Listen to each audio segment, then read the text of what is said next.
I wish good things to you who's watching this. I am Alexey, and we're wrapping up the quarterfinals of the 2026 Carcassonne Champions League, where the reigning world champion Xiangyu Qin, with an unpronounceable screen name starting with a Q and a bunch of letters, will be competing against the 2020, the first ever Mind Sports Olympiad gold medalist, the Portuguese master Ricardo Araujo, with a screen name sportr.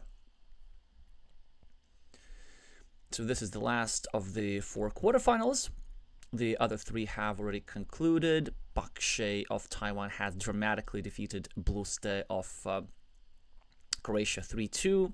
Nalheim of Finland has convincingly defeated Glovier of Portugal 3-1. And yours truly has been eliminated from the tournament yesterday by Ervin Gal of Romania 3-2.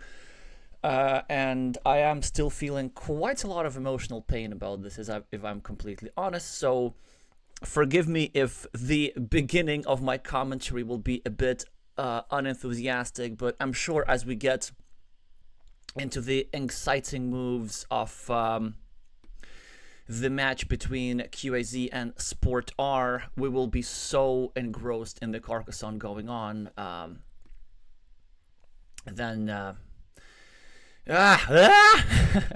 I do apologize. Sorry about this. I cannot finish that sentence. You know exactly what I mean. So here's the preview. Xiangyu is the world champion, and he has been doing very, very well in the tournament as well. In the preliminary round, he won all 5 of his matches, and in the round of 16, he defeated Wahei of Japan, another master, 2-0 convincingly.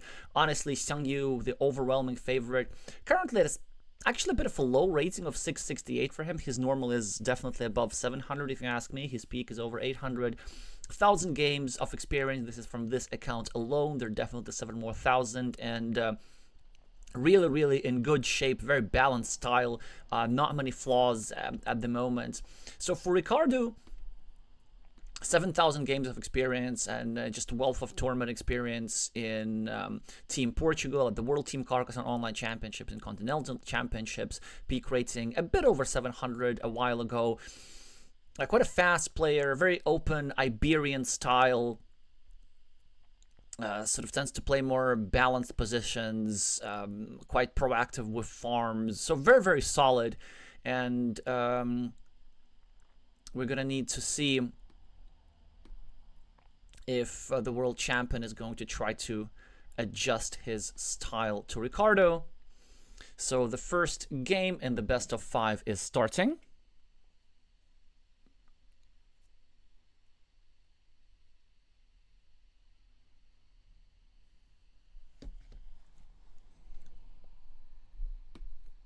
And Xiangyu is going to be the starting player, playing with red meeples as he usually does. Nice to see that both players are selecting colors that match the colors of the national flags. Green for Portugal. So several interesting events have happened, and what I can say that red is doing very well for several reasons. So first of all, 8 points on the scoreboard from this year's cities. That's great. Xiangyu was the starting player. We're gonna have the statistical advantage. This is also great. Then this first monastery of green has been blocked over here straight away, so this year Meeple is never gonna see the light of day. Great for red. Green is now trying to build up this here city on the right, at the same time also restricting the city of QAZ. This is maybe a bit not great for red, but if green manages to finish the city, block the square, then red is not in any big trouble. The game will just be balanced.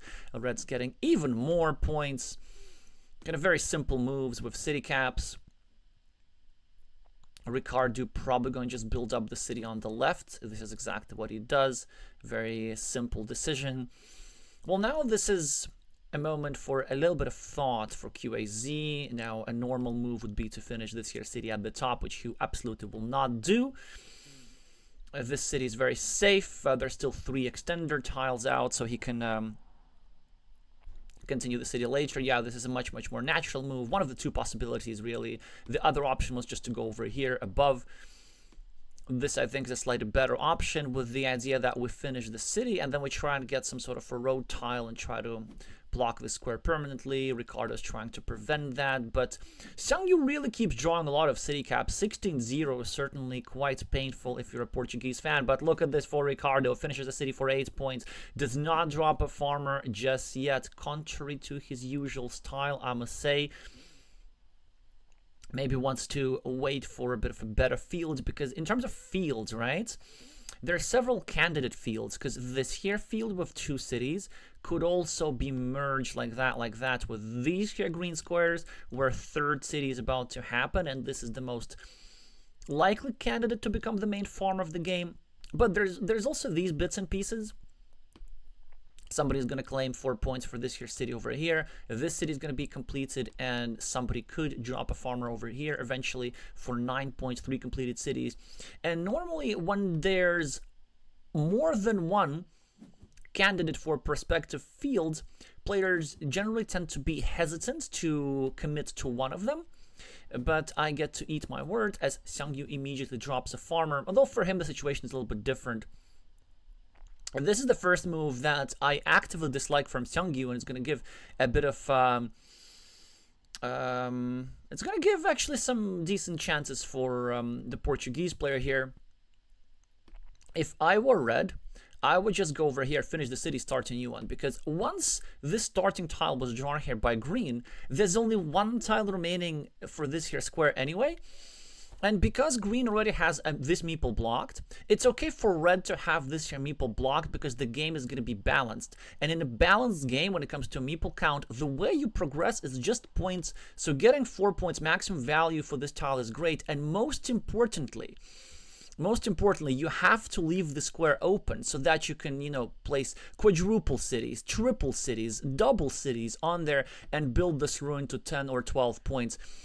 This here move, especially played this fast, is actually quite reckless from the world champion, and I'm going to be harsh here. I'm going to maintain that this is a truly a strategic mistake. It does induce the spending of a monastery for this permanent block, which I think is a decent decision, but as Ricardo, I might have actually just gone here or here perhaps, but Ricardo is going to be doing just fine. Starting a new monastery. Farmer is questionable a little bit, but it's whatever. It's whatever.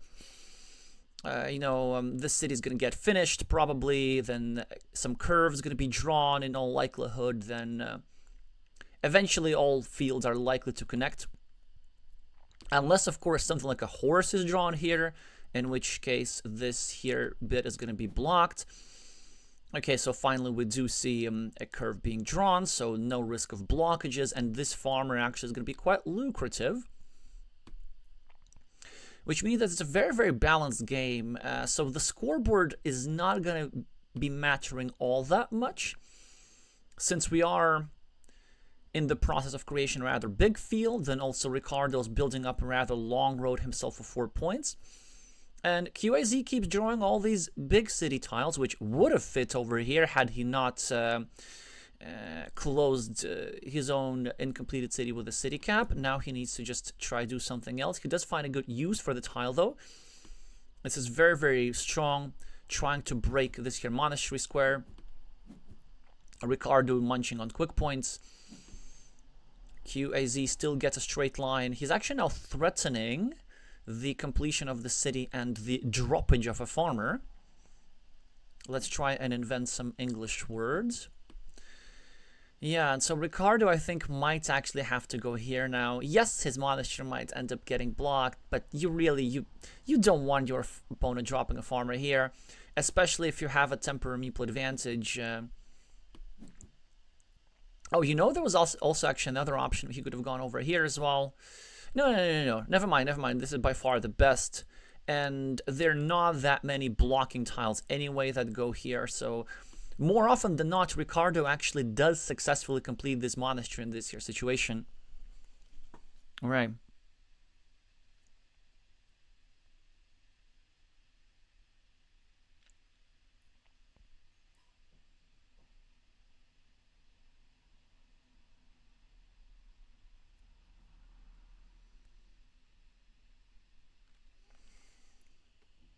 Okay, hi Afonso, hi João, hi Glovira, Portuguese support squad.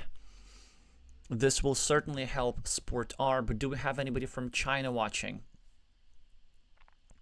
I know that's probably in China. It's going to get a little bit late towards the end of the match. Oh, by the way, I have to make an announcement, which I should have made at the start.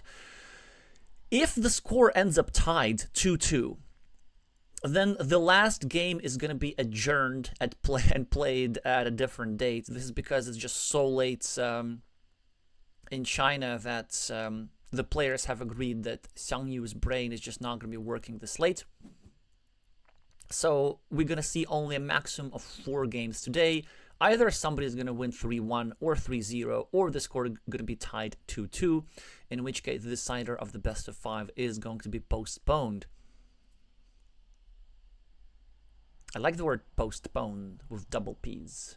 Postpone. Anyway, let me try and focus back on the game. QIZ is building up the city at the top in a way which makes a lot of sense.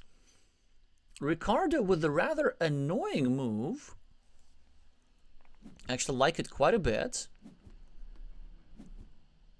So the idea, of course, is to prevent this road from being easily recovered and, you know, start a new city, pick up some points. Unfortunately, what ends up happening is that Ricardo's meeple gets restricted a little bit, but there's still a couple of city plus field caps to get his meeple back. Alright, so now Ricardo finishes the shared road, gets a couple of points extra, and unifies all the fields. And there's some issues that I have with this. I think this move is complete and natural and necessary, but the timing of this move isn't great. And then maybe as Ricardo, I would have even considered going over here and not placing a meeple, perhaps. I don't know, because now we're in a situation where QAZ has an extra meeple, and it is his turn, and there is a big field which could be game decisive. There are already 4 cities completed on it. There could be way more.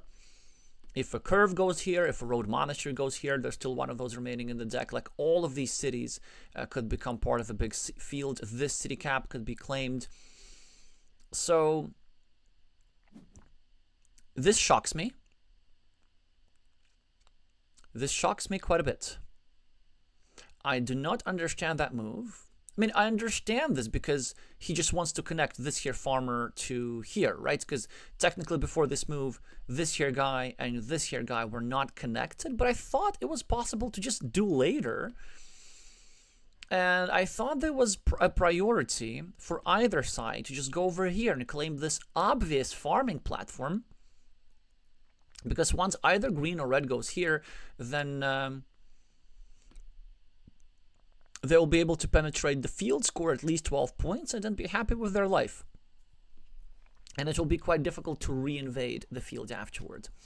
A merit of this move, I guess, is that sometimes it helps a little bit with this road. A bit too long to explain. This move I do not like. I would have preferred a move like this, perhaps, starting to block the square. Because, so let's say if we go here, then yes, we are allowing our opponent to draw crossroads, but there are still not that many crossroads remaining. And if we go here and our opponent draws a road monastery, and if they go here for 8 points, hypothetically, then this road monastery becomes more dangerous for them because this here spot would have been so much more sensitive. So as Ricardo, I would have definitely preferred going over here and trying to play against this square.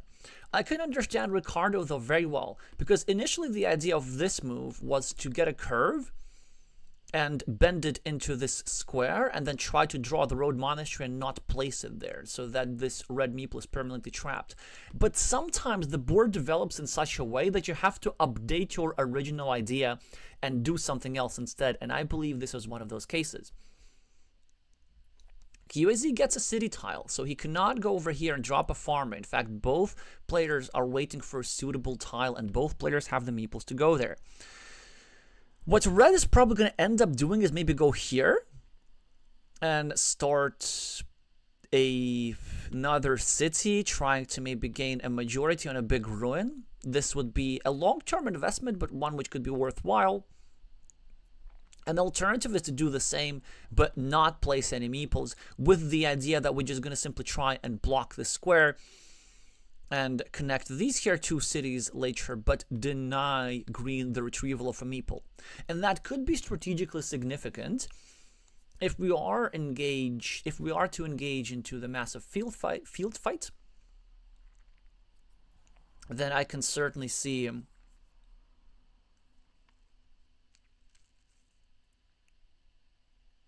one meeple getting trapped on a green monastery as a long-term problem.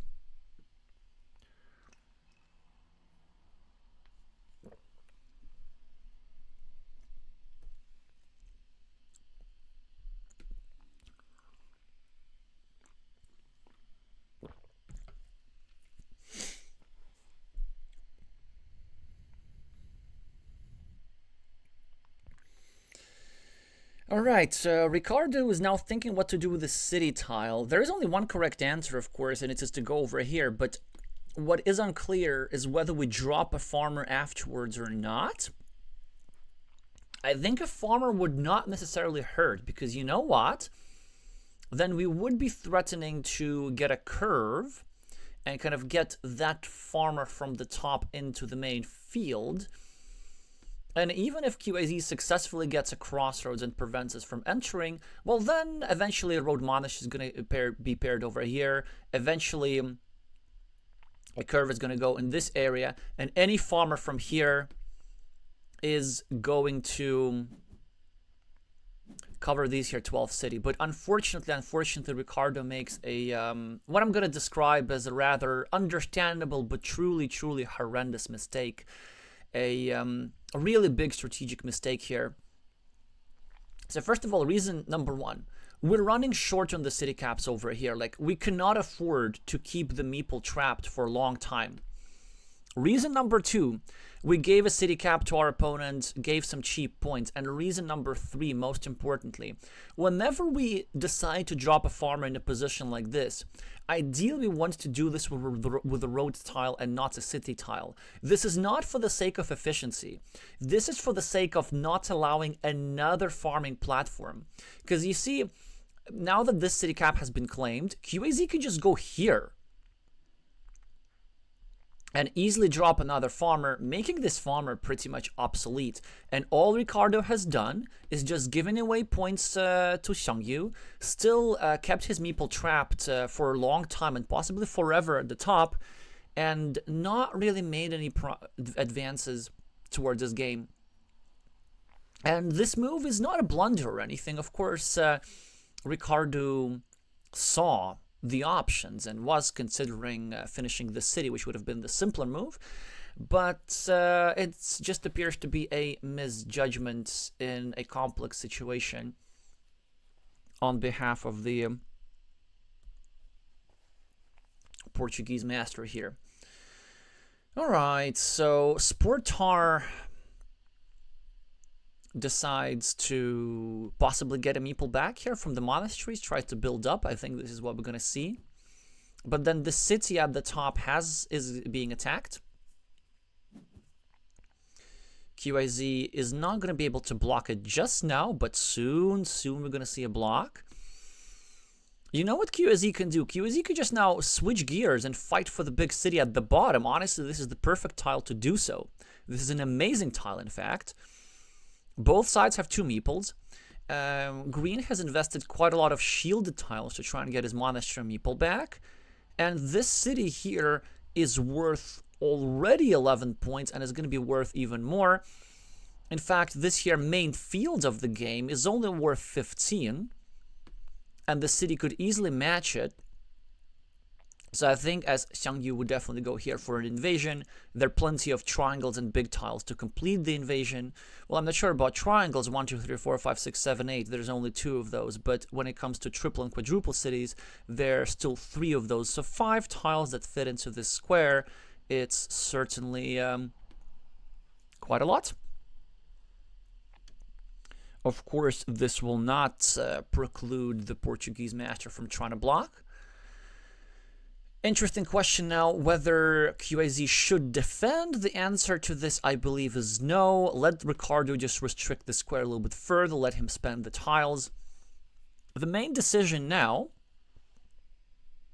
is between two moves. Option one, we connect the farmer, which, based on the relatively large number of road tiles remaining in the deck, could be a bit premature. I think it was a bit better to go over here, right, and just try block this here guy. But instead, Ricardo tries to protect this here connection. I'm going to try to understand why. Xiangyu tries to protect this connection, and I am not a fan of this decision, if I'm completely honest. Also, why would I not be honest? Because, yeah, there are still, like, road tiles and stuff, but nah. I don't know. I mean, there was still a regular Dorito remaining. There was still a quadruple city remaining. Like, why don't we... I mean, I get it. Yes, it's actually... Maybe it is correct. The protection here. Because there are still two of those horse tiles remaining, which now both fit. And there was still one of these guys, which now no longer fits. So maybe this was the way to go after all. It's just like my first instinct normally is whenever my opponent's trying to block my city connections, I want to let them spend the tiles. And sometimes, even if I don't successfully connect, because they spend so many tiles on blocking, I might be able to do something different. But mathematically, this probably was the way to go. Well, now we do find out that the quadruple city tile has been drawn. It will now not be placed over here, of course, because it no longer fits. Probably what Ricardo can do, what Xiangyu can do is just go here, maybe build up the ruin a little bit. I think this would be a good idea, but maybe he's even thinking of getting this tile and actually trying to complete the city, which honestly is not crazy. Ricardo gets the monastery, and now even going to drop a farmer as well. Wow, that is very, very committal. I'm not sure how I feel about that. Certainly adventurous. Certainly very, very adventurous. And it might work. I mean, Ricardo has 7 points on the scoreboard extra. Now this is 9 extra. And if he does get a curve, he's going to get a meeple back and creates a big field where he has the majority. This field is fairly open because Xiangyu will have perhaps some re-entry opportunities, like right now, maybe going here, dropping a farmer like this, trying to reconnect through a curve. 1, 2, 3, 4, 5, 6, 7, 8. One curve remaining seems not quite enough in... Or maybe if we go here, we can try and block this connection anyway. But another issue that I see is that Ricardo does have a lot of points. 9 for this farmer, 8 for this monastery, and maybe Ricardo can just hold on to a win without even getting meeples back. Maybe that's his plan. But also, now that I think about this, it does not appear to quite work. Simply because this city is just worth a lot of points. And now we see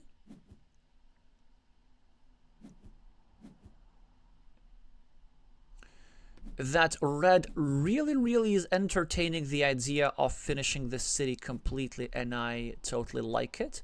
Red is now able to separate this here farmer from the main field, but maybe it's not something that Ricardo is worrying about, because this was the perfect tile. So Ricardo was able to enter with this here farmer, now having the majority on the field. Okay, so there are these green meeples, 2 of them, and 1 red meeple, right? And they're covering 5 of those cities for 15 points.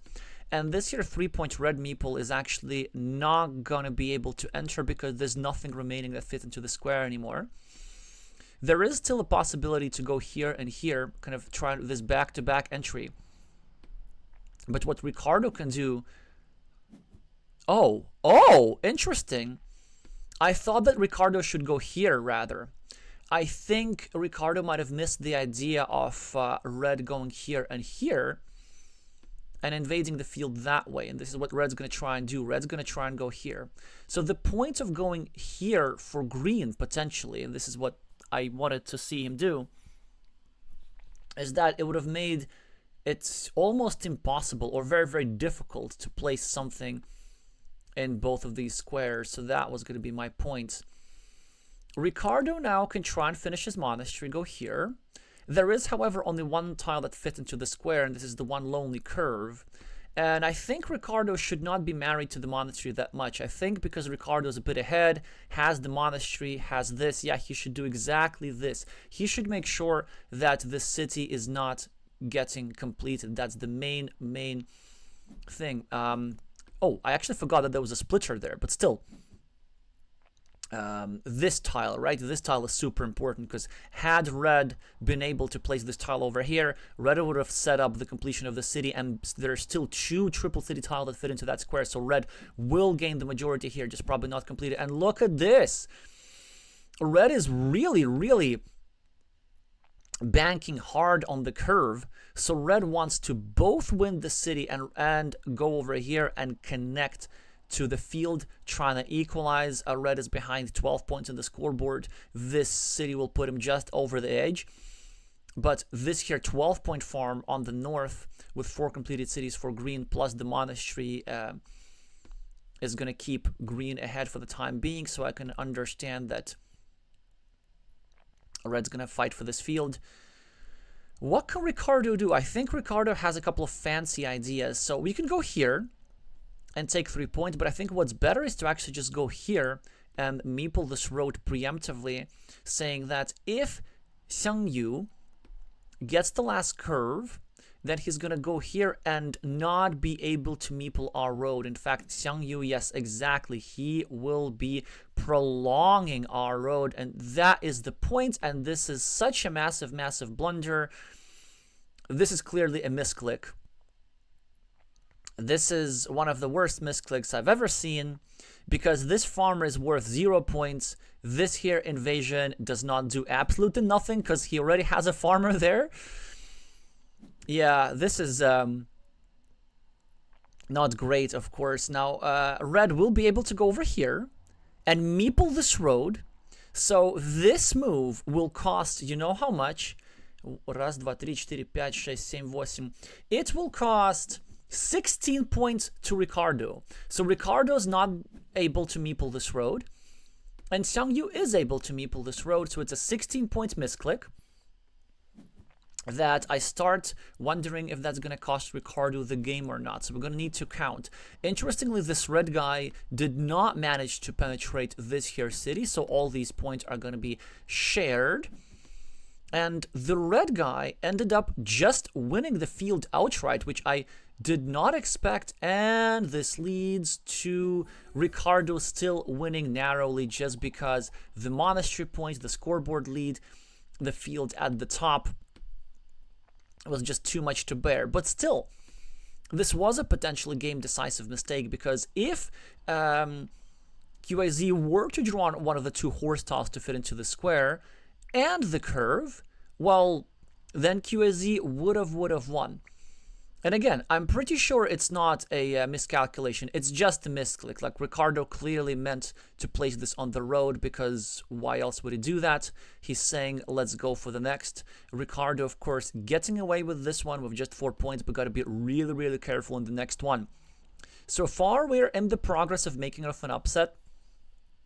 The world champion is losing. So let's see what Xiangyu manages to prepare in this one. Not a great start for Ricardo, as Xiangyu is again the starting player. Takes care of the first city cap. Ricardo has a series of standard responses. This is one of them. To be honest, I don't like this response, because it very often just leads to losing mini battle. Red can get stuff like this, then red can get stuff like this, and red can have control over what and when is placed into the square. The move which I play the most these days as green is to go here, meeple this road indirectly, and just open a second invasion platform to the city. Ricardo starts a 2-point monastery instead of a 4-point monastery, which is quite interesting. And again, something that maybe not quite a fan of.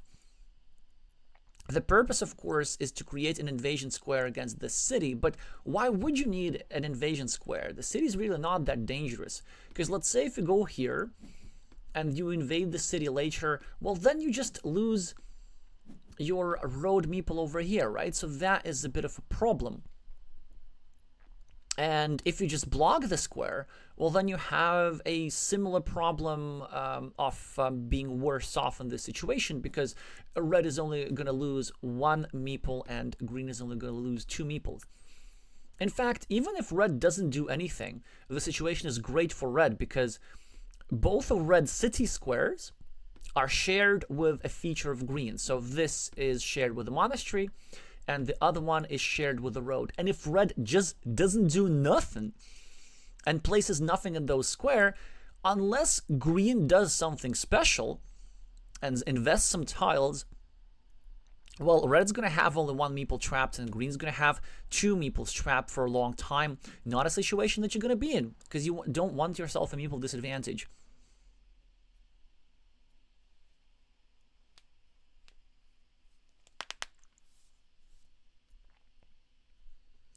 All right, Ricardo, sportr, having a double splitter tile, and I'm very curious to see what he's going to do, because it is tempting to just go here and start a farm. This is a very normal thing to do, but I like that he, well, okay, he does something similar, which makes some sense on one hand, but on the other hand, you are the second player, so you're going to have worse probabilities during the game. And your opponent also has more meeples at the moment because you have the monasteries. Ideally, you do not want to play an open position and start a farm like this, just because red wins this field battle more often than green does. So the best case scenario for sportr is just that this field stays small. But let's see how this develops. Xiangyu decides to fight for the field, which makes a lot of sense. He has loads of meeples. This field has quite the potential. Ricardo is probably going to take 2 points over here, yep, and create a vulnerability next to red's road, which makes a lot of sense. Ricardo's temporarily ahead on the scoreboard. Xiangyu is now going to get himself... Well, this is interesting, right? Does it make sense to go over here? I don't think so. Maybe just over... Yeah, I think... Bit impatient, but whatevs. He's still going to try and finish the city, which honestly, if I'm Ricardo, it's the least of my worries. I'm just going to get this here tile and be happy. Alright, so Ricardo goes for the stacking monasteries approach, which normally I like, but in this particular instance, I would have preferred going over here, and I hope that Ricardo goes there now, because red is threatening finishing this city so hard and dropping another farmer so hard for an easy problem, for the easy invasion, that this here is certainly a good move. Try and prevent this. I think Ricardo should have done this in the previous move, but I can certainly understand the stacking desire, because this is just so efficient. And Ricardo is doing very well with 4 monasteries here. Xiangyu is now going to try and perform some blocks. And Ricardo doesn't even care so much about the square. I like this decision, just going for maximum number of points, 3 points, also setting up a road. And Xiangyu now doesn't even bother blocking the square. He just wants to get himself some meeples. Yeah, maybe the world champion is slipping up a little bit. This move just seems to be a bit not so much in the spirit of the position. Like, you could have placed this tile over here and dropped a farmer, for example, and he ended up not doing that. QAZ now invades the fields and starts a monastery, and Ricardo, I think, not with the best priorities, perhaps. Yeah, getting this monastery is nice, but I would have loved to see a move like this, which would have blocked the dangerous city of red and also started blocking the monastery. Still, completely understandable to have the desire of meeple recovery. The desire of meeple recovery is a basic human need, and everybody has it. It needs to be fulfilled, but it can be delayed. If you can mess with your opponent's meeples, sometimes it is better. Okay, so QAZ continues rather, a new city. Ricardo now probably should block this here city. And he does this. The orientation of the city cap might not be the best. I would have preferred to have it faced outwards, just so that Ricardo could have taken the points and then blocked the monastery later, but it's whatever. It's whatever. Great tile for Ricardo. He consolidates his monasteries. They're not going to be blocked. He just needs one more city cap soon enough to try and get those back. Ricardo now with the road monastery, and the last monastery of the game, has two options, either going over here for quick points or maybe going over here for quick points and then eventually setting up a straight line to donate a couple of points to red, but most importantly get his meeple back. And this is exactly what he does. I like that decision. Ricardo playing the long game here.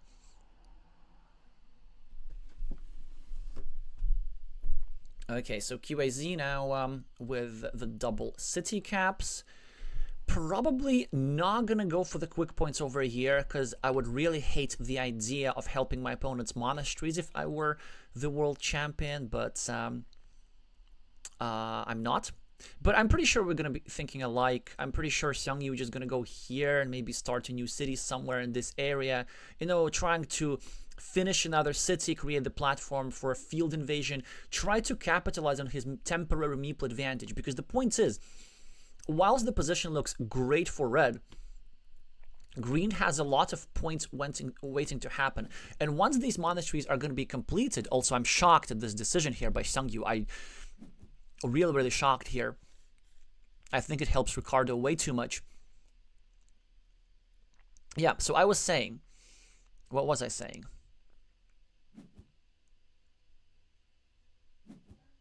Yeah, so I was saying that when these monasteries are going to get recovered, Ricardo is going to be ahead on the scoreboard. And so the point for red is try to occupy the most important field connection squares before this happens, whilst red still has the temporary meeple advantage. Because once green gets his meeples back, green's going to be ahead on the scoreboard, and red's really not going to have all that much. But we see green successfully invading the field and not red, and red trying to still block more monasteries of green. But this move, it kind of helps green, if I'm completely honest, you know, because it eliminates a field connection platform which Xiangyu could use, and it actually sets up one of the two horse tiles remaining. So the run out where green goes here for 2 points, then takes some sort of a big tile, meeples this new city, dumps a bunch of big tiles, brings this to 10 points, is quite a likely outcome. And yeah, I'm really getting increasingly curious about some of Xiangyu's decisions here. It really must be getting late in China.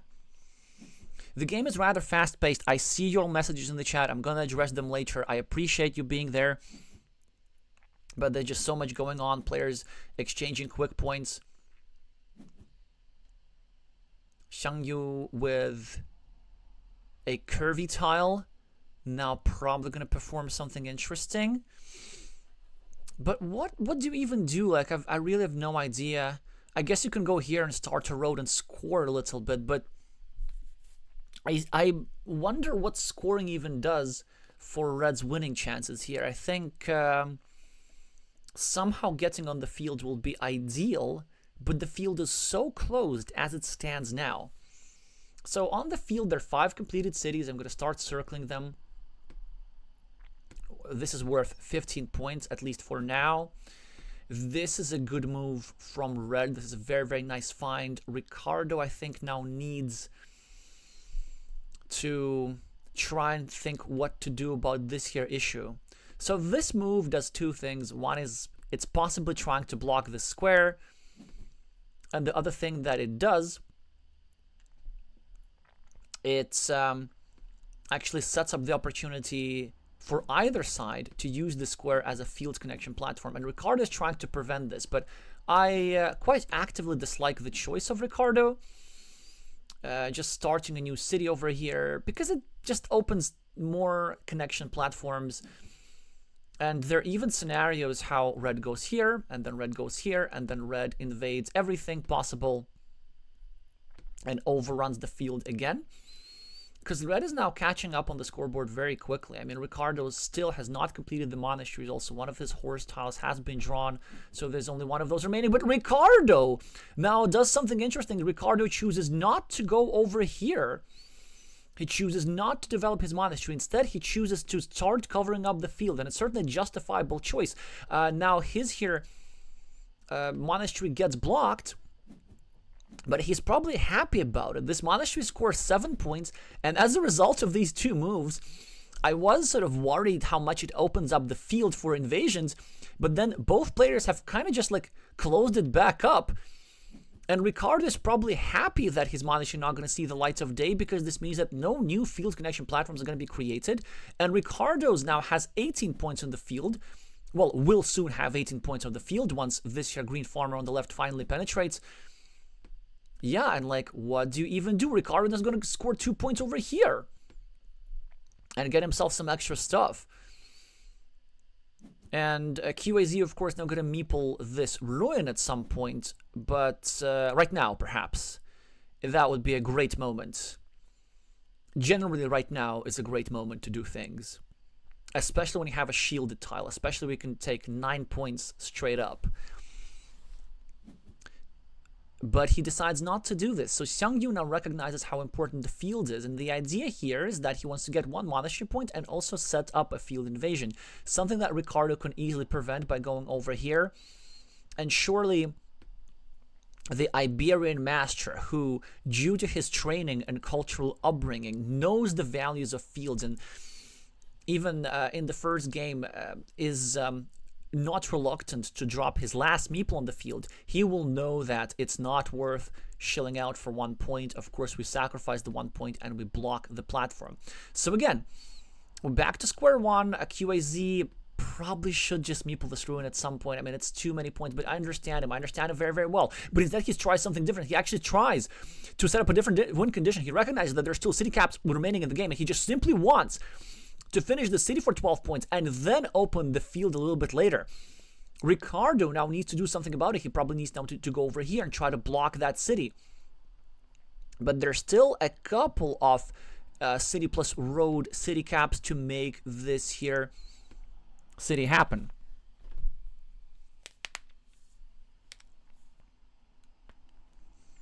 Okay, so Nalaheim is saying, why would Ricardo create a ruin for his opponent when he could take the same 3 points of the other monastery at the top? Actually, yeah, instead of here, he could have just gone here, actually.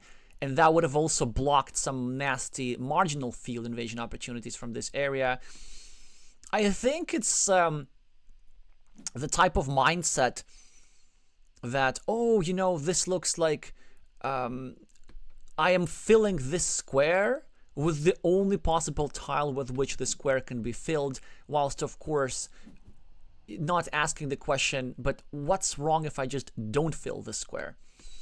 All right, so Ricardo, I think, now misses his opportunity. Instead, he tries to block the monastery. 1, 2, 3, 4, 5, 6, 7, 8. 1, 2, 3, 4, 5, 6, 7, 8. Yeah, so there's still even one curve belonging over here. So what's even the point?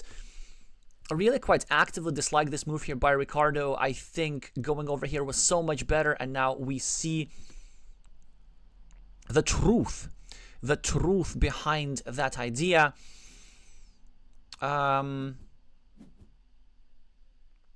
Because Red was able to continue his city and threatening the completion of the city. Red now is also threatening an invasion, anybody, but Ricardo claims the ruin himself, interestingly, not something that Xiangyu saw coming, because Ricardo had few meeples for 9 points, which is a lot of points, and Red successfully invading the field and getting a monastery meeple back. Well, Ricardo does not see that coming. Yeah, lots of mistakes for both players. The pendulum swings quite hard. Now there's complete equality on the field. Ricardo is still doing fantastically because he's ahead on the scoreboard. He has this 8-point monastery. He has this 9-point ruin. So loads of points. This 6-point road of Red equals the 6-point road of Green almost complete equality here. Now red can catch up a little bit by finishing this city, which he can still do with the last remaining rose tile at the very least. And then it's going to be all about that field. It's all about that field. Will either player be able to find a platform to drop a farmer and gain a majority on an 18-point field, which surely is going to decide the game? It does not look like it. This here platform is just not all that likely. Ooh, but if Xiangyu now goes over here, he will be threatening to drop a farmer after completing this here city. But I wonder if he should even do that. Oh, this is interesting. So one city cap remaining over here. 1, 2, 3, 4, 5. No road Dorito tile. So this tile is the last of its kind. There's also the opportunity of just going over here and YOLOing everything and dropping a farmer and then trying to get the rose tile not for this square, but for this here square instead, claiming 4 points for this here little city cap and connecting the farmer to the main field for 18 points. And maybe this is something that Xiangyu will consider doing just because he seems to be quite a little bit behind in this moment. All right, and whilst he has 6 minutes and 20 seconds to think, finally we have a bit of a breather, and finally there's time to take more chat. Nalaheim commenting about something about the previous game. Yes, there was a blocking opportunity that I missed a little bit.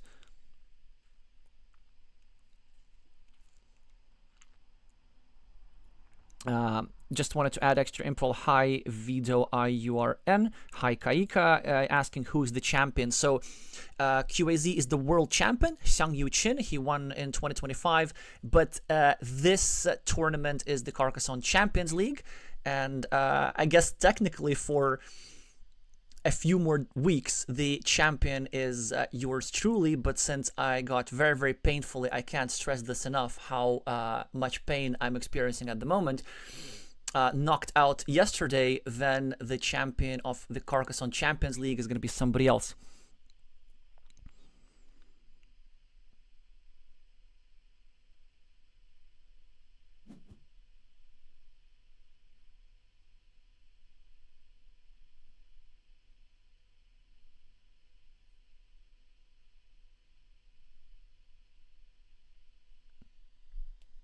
All right, so he has committed to a decision,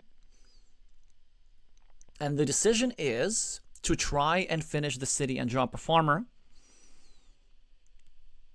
It is very, very reasonable.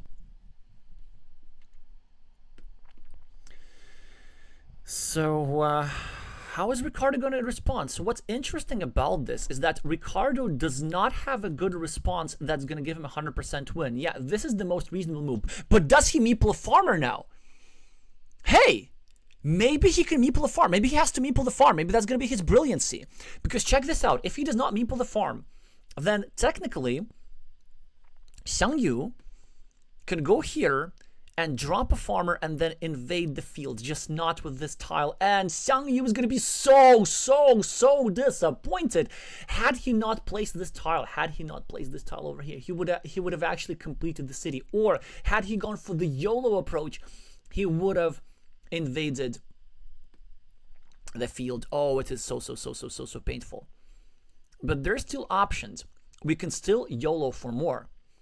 What if we go here and we just drop a farmer, and then we hope that our opponent draws one of the remaining straight lines? Yes, he does this.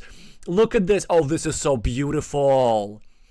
His intention is to draw the last remaining vanilla city cap that fits into the square, finish this city for 20 points, and possibly even get another straight line to help this farmer penetrate into the main field.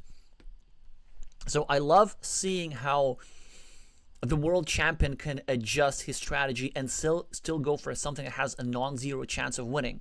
So then Ricardo needs to think hard. Is it maybe a good idea to go here and drop a farmer himself? 1, 2, 3, 4, 5, 6, 7, 8, 9. Yeah, of course, there are no curves remaining. But are there any other curvy tiles? And I'm struggling to see that. I think there's still one dagger, if I'm not mistaken. So maybe we have some counter threats. So let's say if we go here and drop a farmer, our opponent gets a city cap, finishes the city for 20 points, but then we get a dagger tile and reinvade the field and preserve the majority on the field, which is going to be pretty much worth just as much as the city.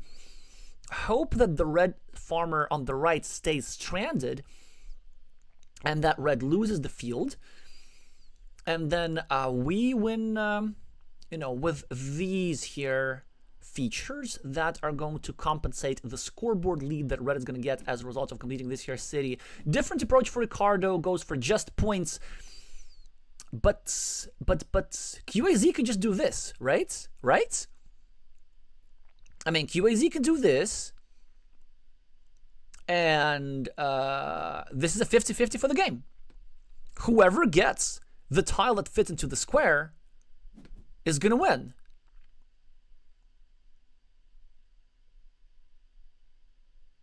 That's it, because it's not only going to complete the city, it's also going to complete the invasion.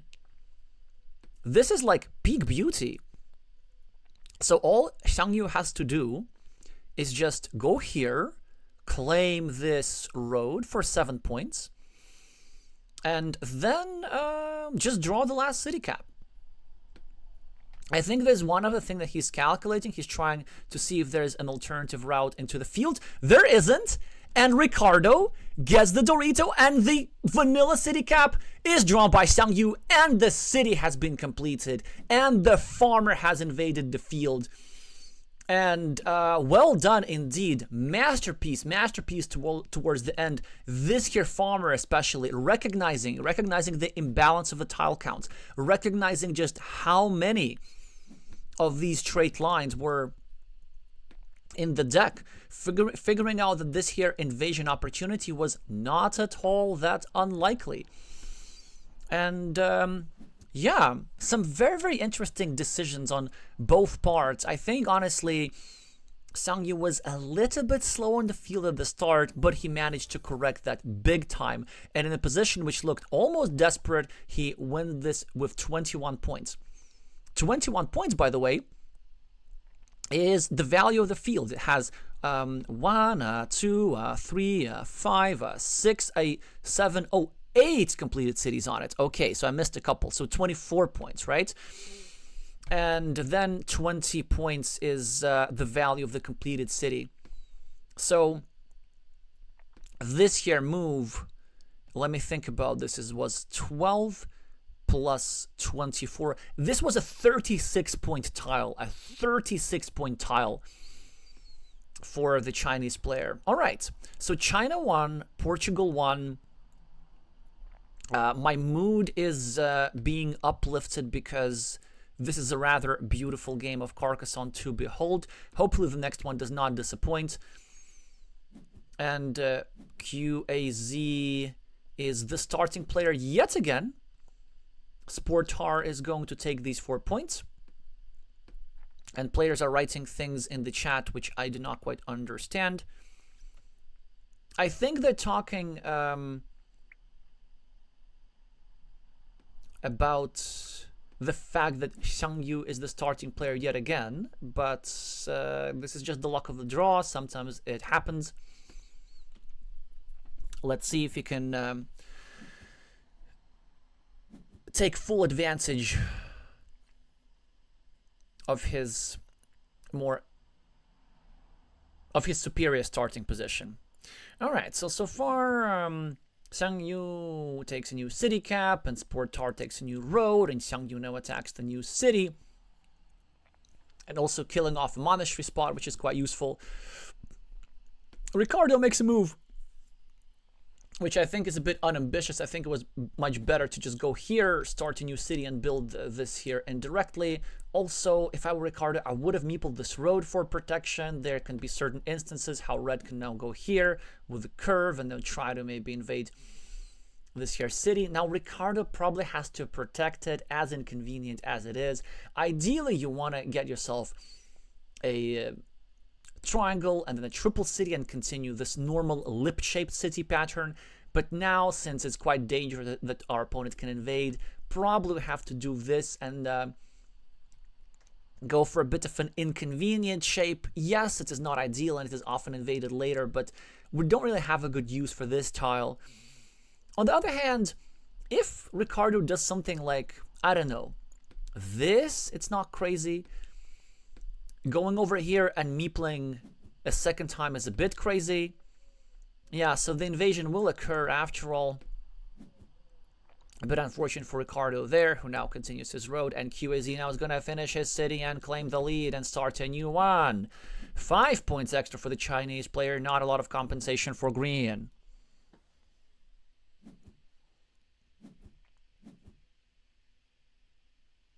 Hi, Besson. Yeah, I must have miscalculated the number of field points several times. 24, 27, you get, it's the same idea, it's all the same idea, but I appreciate you all correcting me. I'm gonna try and do better.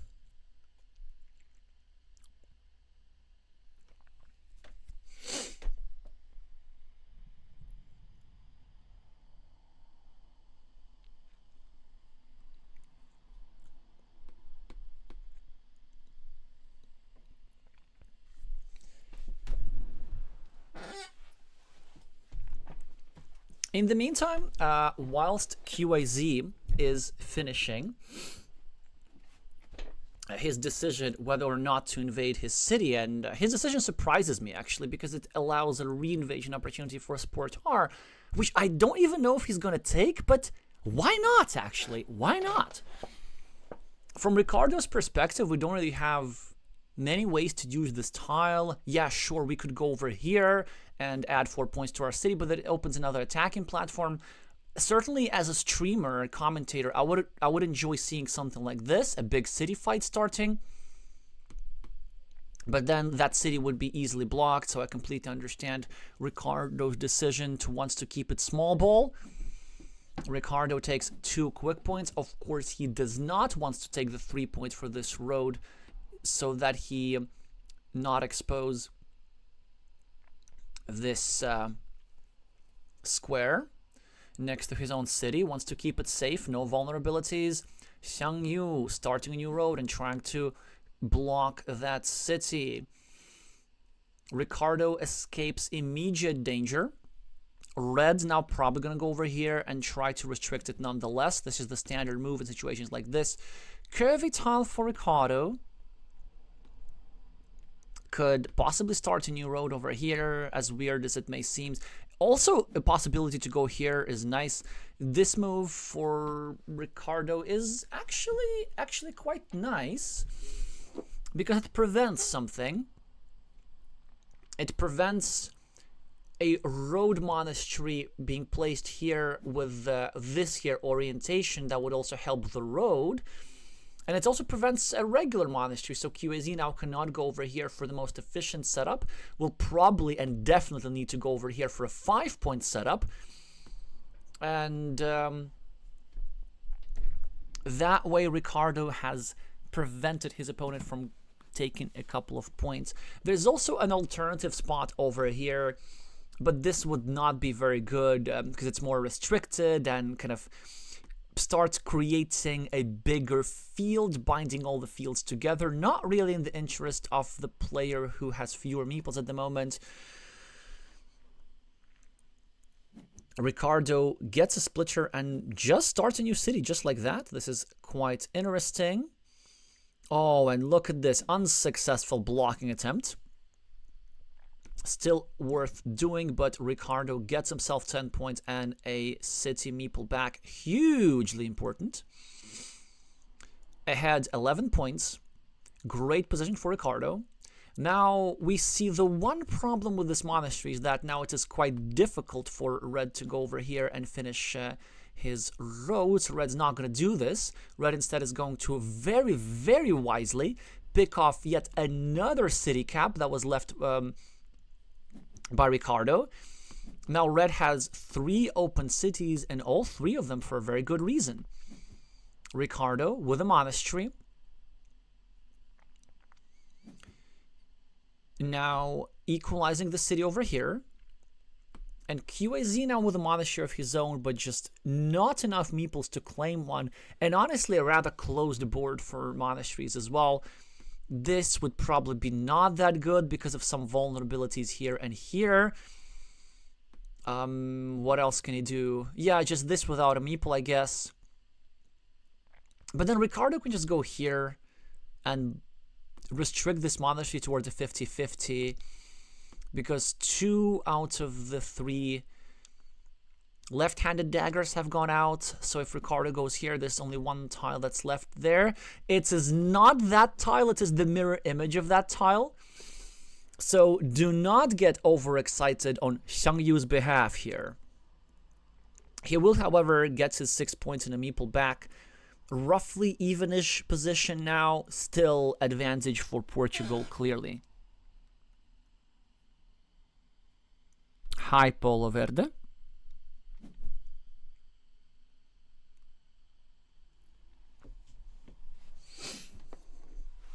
Oh, this is great. This is great for QAZ. Okay, now the position assessment has potentially shifted, but let's see what is going to happen. Because you know what? The plan of QAZ, of course, is to build like this, and he will be successful. So much so that as Ricardo, I think I would have seriously considered just going over here just to disrupt this loop. And I think this could have been a bit of a miss for Ricardo. QAZ now might be going over here to try and block this here square, or maybe keep it simple and just get this here meeple back. Yeah, this makes a little bit more sense. I start preferring the Chinese player here in this position. Ricardo successfully blocks 1 monastery, but there's still 2 high-value features awaiting imminent completion. 10 minutes for Xiangyu. Takes 2 points in the only possible location in the center of the board. Also blocks the board quite a bit. Does not allow road monastery situation here. Ricardo is now trying to block this square, but is a little bit too late as the magic curve has been drawn by Red, who's going to complete a 9-point monastery. A 6-point road gets 2 meeples back and is ahead 13 points on the scoreboard. Now it's a very, very good position for Red. And the only thing that Green has going for him is the the long-term meeple advantage. Because this monastery is blocked, and this monastery is recoverable. But boy, these 5 points have to hurt. Ricardo will get his monastery meeple back, and then get the city meeple back. But I now struggle to see how exactly Ricardo is going to use his meeple advantage, because the board is so close. Like, look at all these holes. This one, this one, this one. All this means is that they're not going to be big fields. And where exactly are you going to get your points from the meeple advantage if not from the big field? There are also only 2 monastery tiles remaining. And not many monastery spots anyway to take advantage.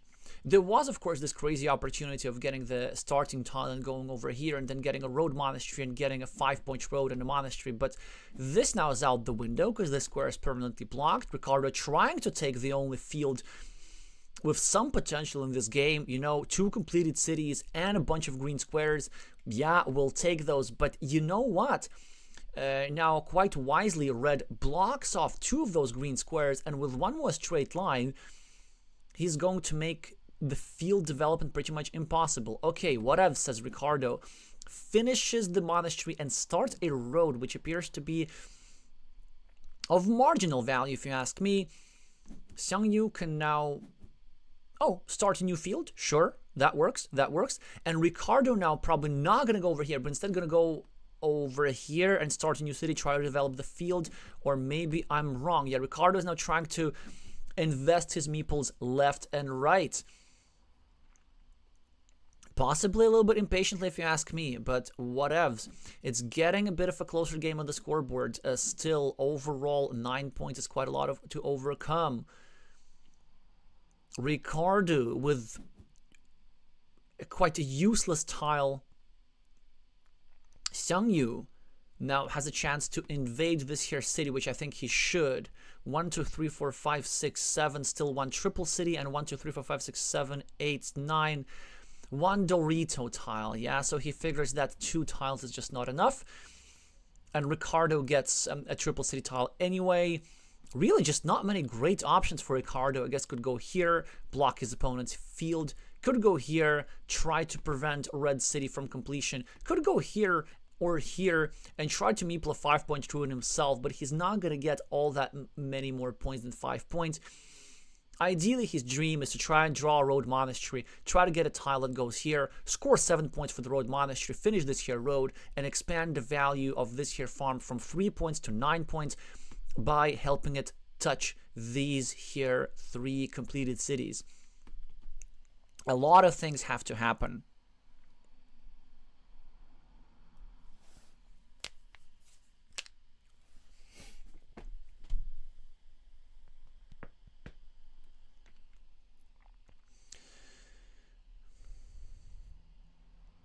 So, Mr. Araujo, how are you going to surprise us?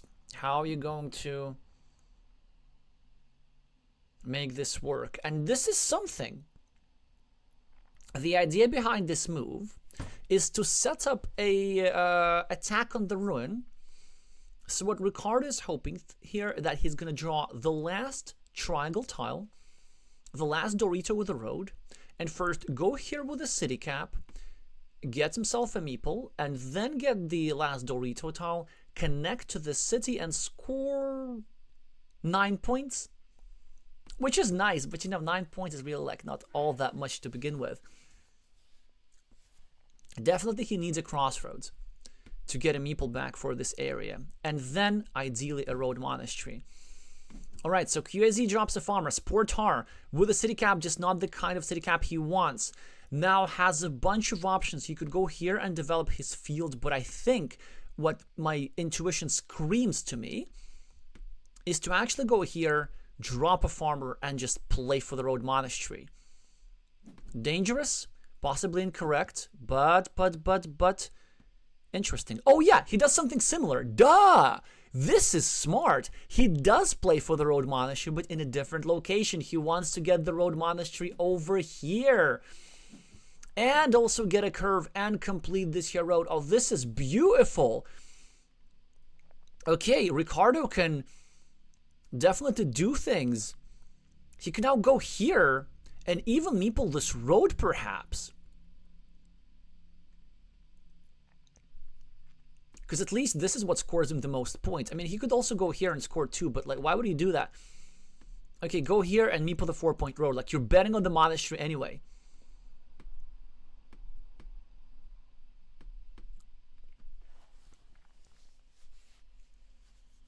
I really hope he does this. I'm going to check the chat if somebody of you has any better suggestions. Yeah, because taking quick points is underwhelming anyway. Yeah, he does this. He's going to meeple the road. Yes. Ricardo was just thinking about the orientation. Xiangyu cannot do nothing much except scoring quick points or finishing the city on the left and getting his meeple back. He takes 4 points, 12 points ahead at the moment. Ricardo now gets also a point for himself. -8. And now yet another city cap for QAZ, and this is going to be a bit of an endgame puzzle. My first instinct is, of course, to go over here and just get the meeple back. But there are several other options. We could go here and clean off the city cap, or we could actually go here and drop a farmer and try to invade this here little field. I just need to calculate whether it's even possible, and yes it is, because there is still a monastery tile remaining, a regular monastery tile. And I think there's also a straight road tile remaining, and so we have to anticipate a scenario where green goes over here with the road monastery, and now ties his little field with the bigger field of red, and then green gets the regular road tile and connects and gets a second meeple in. And yeah, and that's why Xiangyu recognizes it. He knows. He knows. And so from sportr's perspective, there's actually no point in going over here anymore, because 2 out of the 3 remaining tiles are monasteries, and according to the Dirichlet principle, with 2 tiles to be drawn by Xiangyu out of 3, he's guaranteed to draw one that fits into the square, and so he just does not bother. He just gets 2 quick points, and he's gonna try and get the road monastery, and Xiangyu gets the road monastery. And Ricardo will be losing this game by quite a lot of points. Unfortunately for him, this setup did not work, and he even will just not bother meepling the final feature. Yeah, just prolonging the shared city, and he's even gonna lose a 12-point field on the right. Let's see what the score is. 9 extra farm points overall for red. Again, the main scoring feature of the game is this here 12-point field on the right. This is how you play a closed position, by the way. This is the type of stuff that Chinese players generally are better than Iberian players. Yeah, 20-point difference. Quetareya. Alright, but it's only a 1-game difference. Ricardo can now pull himself together. He won 1 game. He almost won a 2nd game. He was in a position to win the 3rd with the road monastery, but he's yet again not the starting player, and poor Ricardo is going to start at a disadvantage again. If Xiangyu wins this one, he's going to be our 4th and last semi-finalist. 4 points and the starting player position are going to help him a little bit.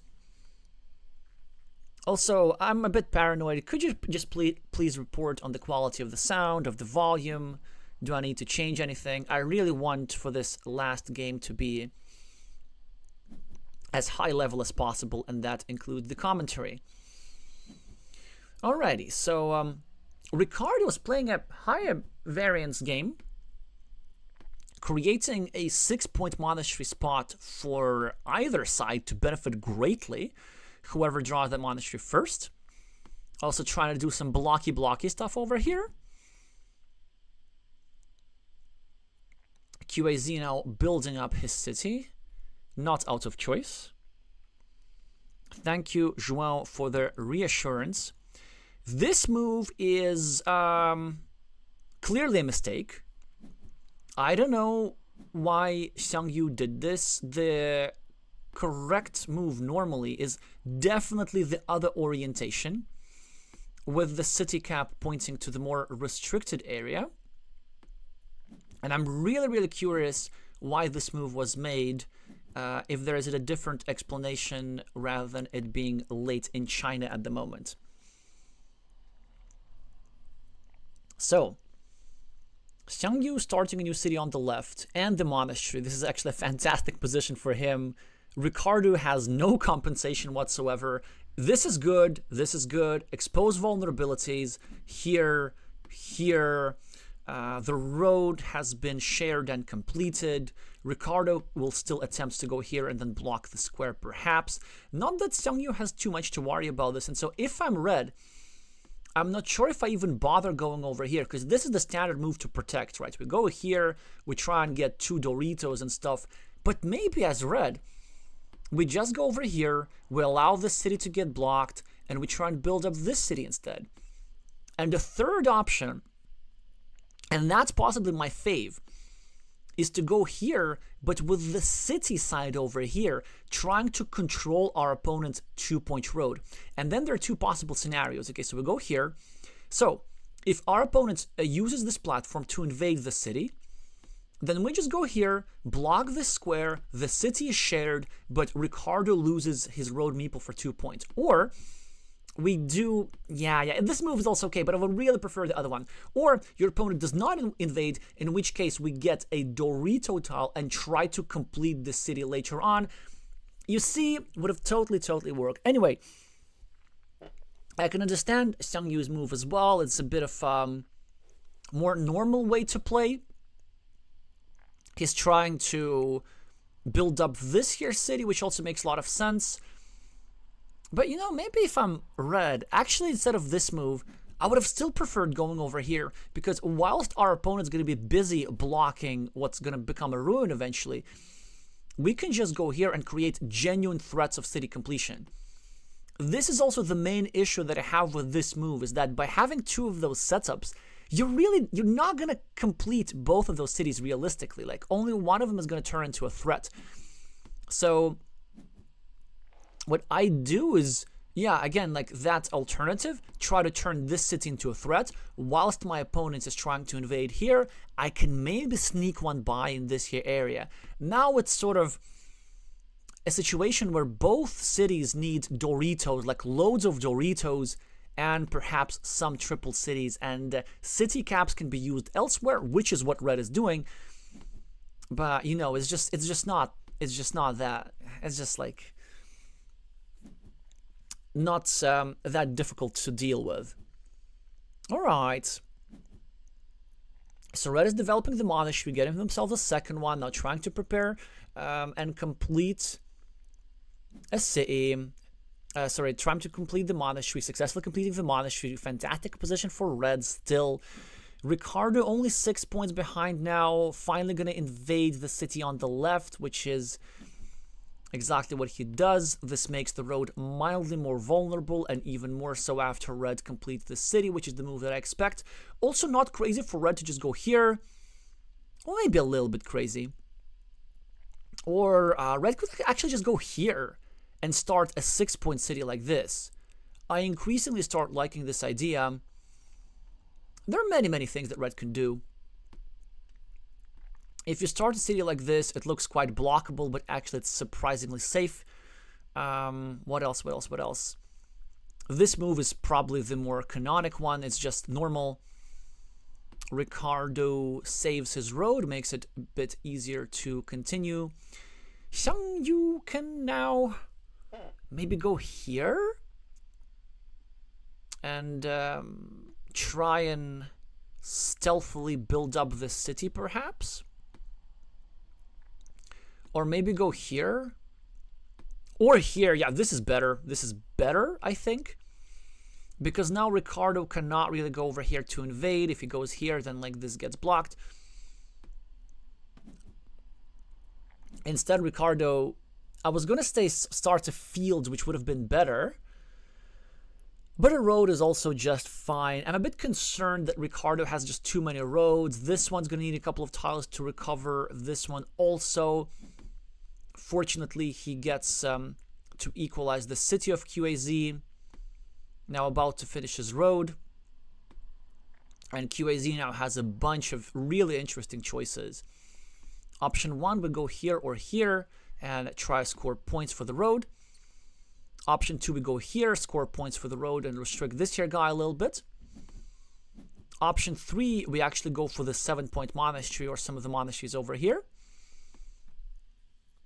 Chooses to go for the low-scoring blocky option. Something that Chinese players do quite a lot, but then remember that China is one of the highest-rated Carcassonne countries on Earth. Behind possibly only Ukraine and Japan.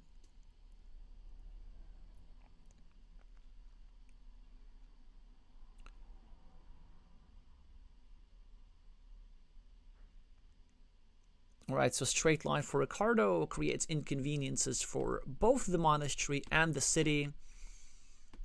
QAZ could go over here and try to get the extra monastery points. This would, however, make this square a bit more vulnerable, so instead he chooses to try and block the road, which can be saved quite easily.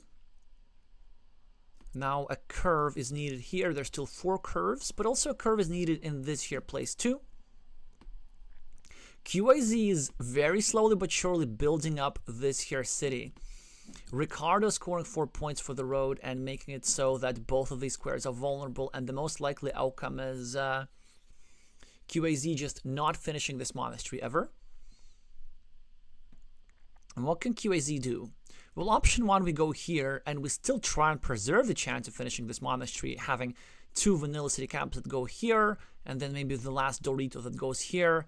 But then with 1, 2, 3, 4, 5, 2 remaining road tiles, it is quite possible that green is going to go here and block this monastery anyway. So if I'm red, I'm seeing I'm 4 points ahead. I have a couple of cities that's going to give me some good stuff. So I don't even bother defending all that much. Which does surprise me. The purpose of this move I do not entirely understand. Ricardo now starting a new city. And QAZ can choose whether to finish one of his cities to score 4 points for this here area.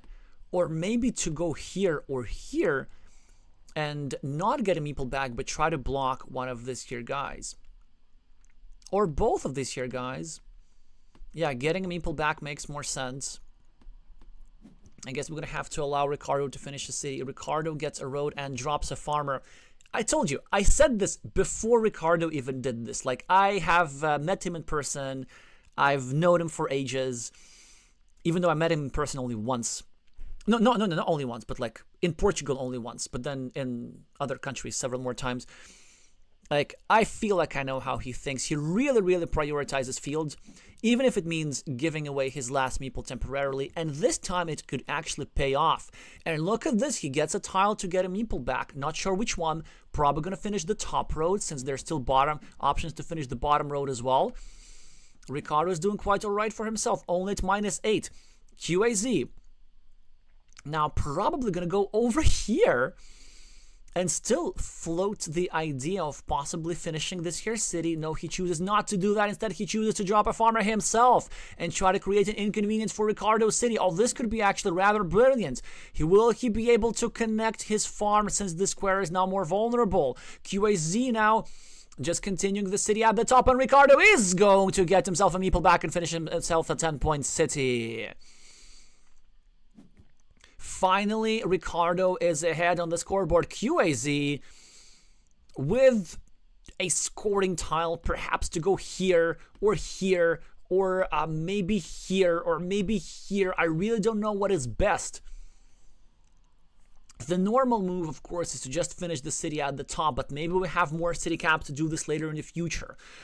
1, 2, 3. There's still 3 more tiles. 3 more tiles that fit over here. No, 2 more tiles. No, 1 more tile. 1 more tile that goes over here for either side to finish a shared city and drop a farmer. This is a very volatile position. Xiangyu's ahead on the scoreboard again after getting himself a city, and he even meeples a new one.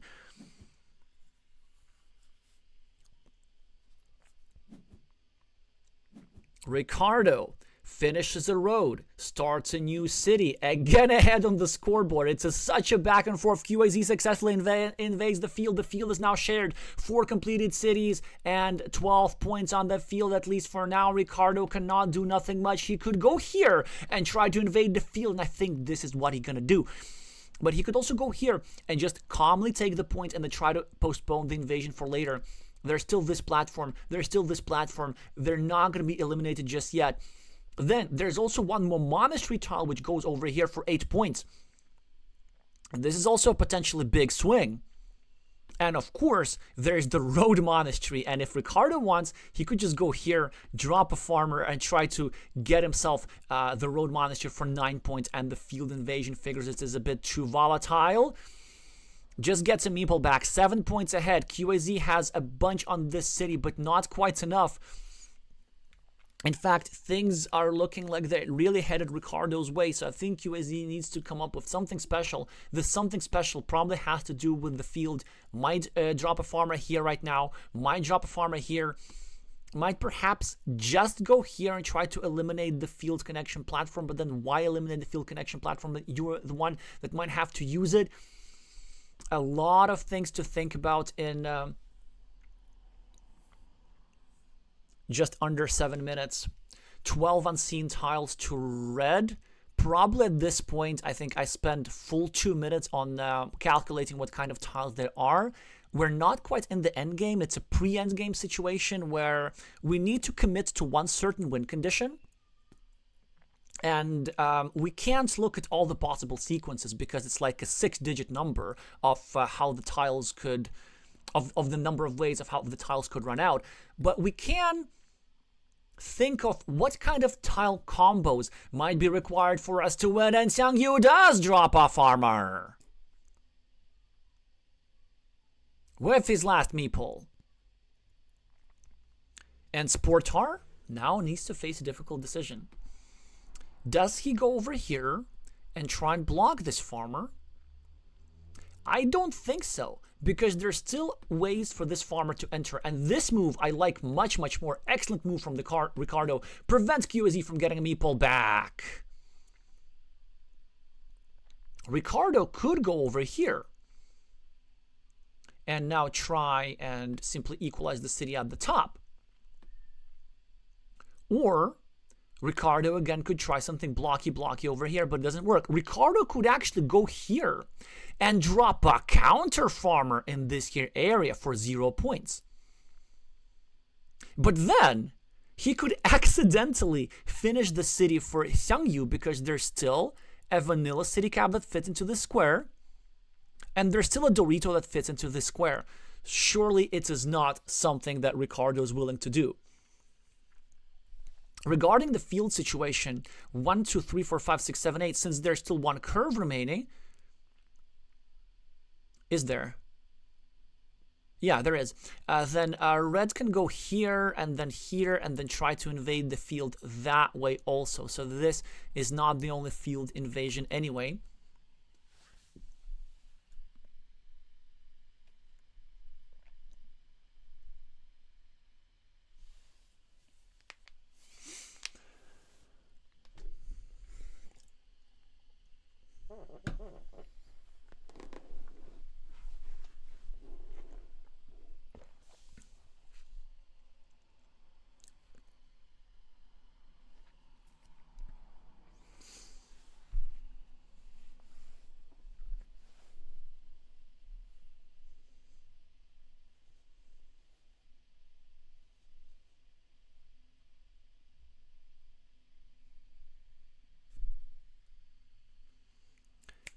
Polo Verde is suggesting something interesting. How about opening a new field? Actually, this could work.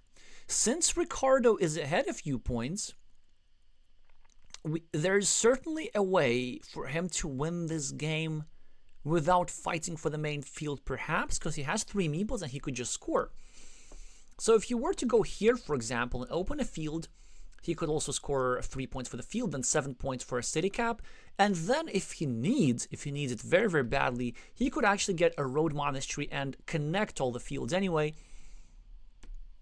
So this is certainly a possibility. Certainly a possibility. What else can we do? Another alternative is to... Well, he does open a new field, but I don't like the idea because he's relying too much on the road monastery. Like, why do you need the road monastery so much, man? Like, it's just taking a field for fewer points, and he could have done the same with the same monastery. Okay, whatever, Ricardo's still ahead, but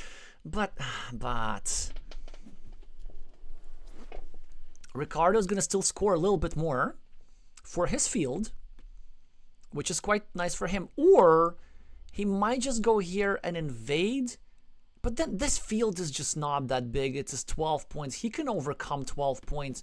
Xiangyu just does not have all that much.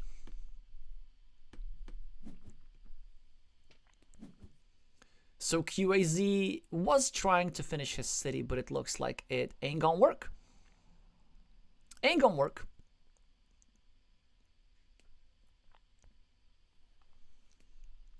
This is the last regular Dorito.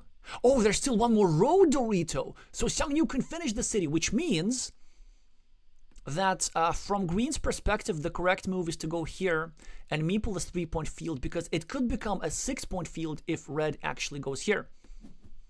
And of course, he recognizes this. Xiangyu gets the road monastery, which is great for him, because now... No! Xiangyu! Come on! Come on! Miss. Oh no, it's not a miss. I need to be mad at myself because you see what I thought? I thought that the correct move was to go here because this would expand the field of red, right? And maybe it was the correct move because it was just adding red extra 3 points. But instead he went here to block the monastery spot so that sportr could not go over here. That actually also makes a lot of sense. But then sportr is still going to go somewhere for 4 points.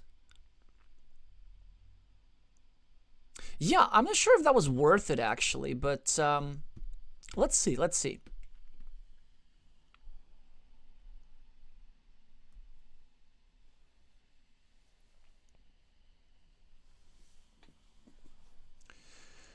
Well, Ricardo does not really have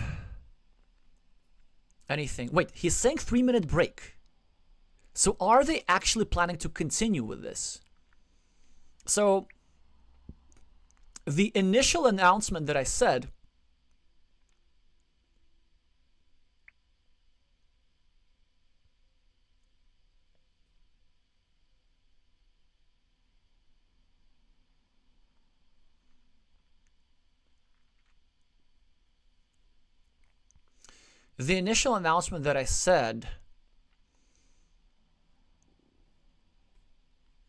was that if the match were reach a score of 2-2, which is about to happen. Yeah, actually I just realized that, what Ricardo says in the chat.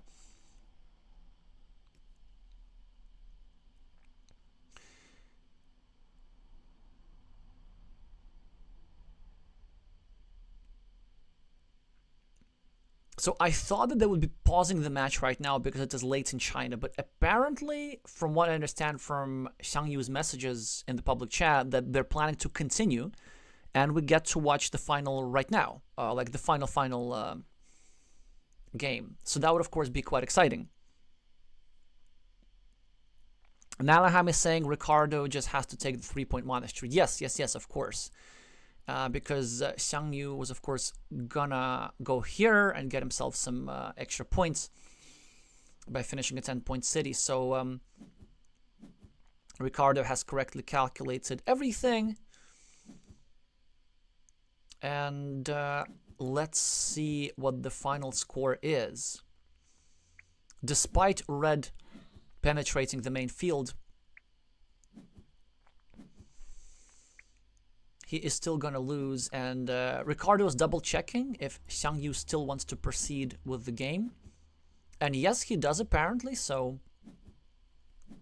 why not? We're just going to see what the score is. There's going to be a 3-minute break, and after that, the decider for everything for the semi-final spot.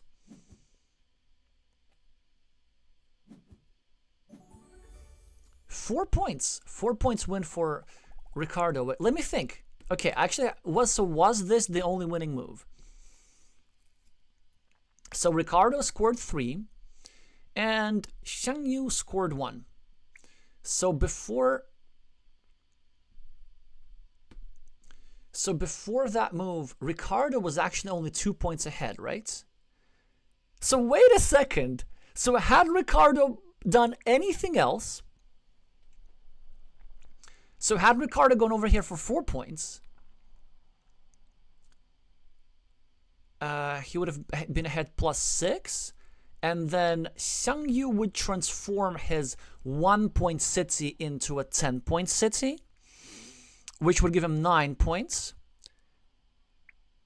putting Ricardo at -3, but then Ricardo would also score 3 points for this farm, and this game would be a tie. But since Ricardo was the starting player, Ricardo was going to win anyway. Isn't that interesting? It is very interesting. But let me think of something else. Yeah, the idea of going here with the monastery also just doesn't work. Unfortunately, it doesn't work. There was no way how Xiangyu was winning this if he were just not to complete this city earlier. All right, that's actually quite interesting.